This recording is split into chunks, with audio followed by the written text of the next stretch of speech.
বৰশী টোপাম বুলি আহি গ'লোঁ আৰু এয়া বৰশী টোপাই আছে দেখোন। মাছ চাছ লাগিছে জানো, লগা নাই চাগে, এনেই টোপাই আছে আৰু বৰশীটো।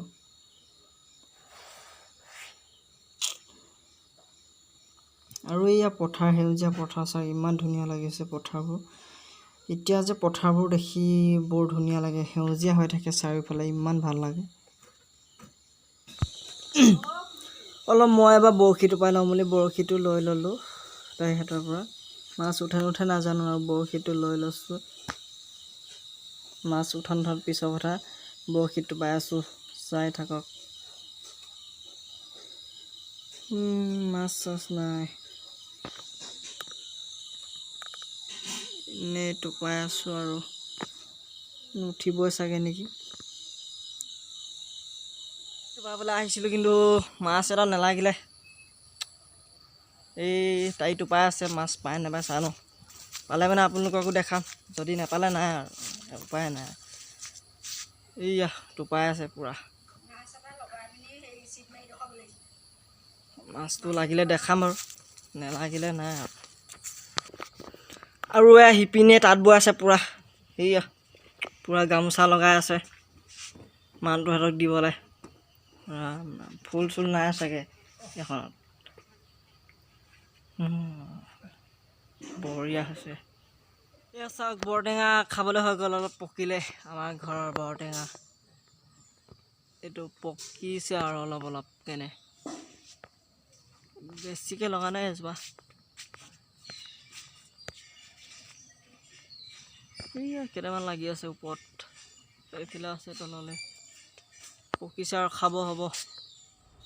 ঘৰৰ সেই বৰশী টোপা দৃশ্যবোৰ আৰু টেঙা চেঙাবোৰ সকলোবোৰ দেখা এতিয়া আমি আহি গ'লোঁ ক'ত এতিয়া নকওঁ, আপোনালোকে ভিডিঅ'টো চাই থাকক। মাকা মনোজ ভাইদাৰ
ফাইনেলি আহি থকা সেই যিটো দেখাম বুলি ভাবিছিলোঁ তাত পালোহি এতিয়া।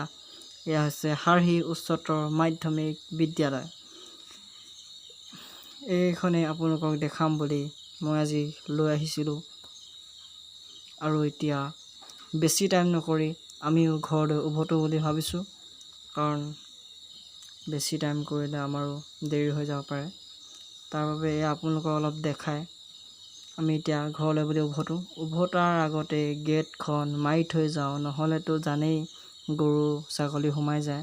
অথনি দেখিছেই গেটৰ সন্মুখত কিমান গৰু ওলাই গৈছে, তাৰ বাবে অলপ গেটখন মাৰি মেলি আমি এতিয়া আহিলোঁ আমাৰ এই গ্ৰামাৰখনলৈ যাব লাগিব।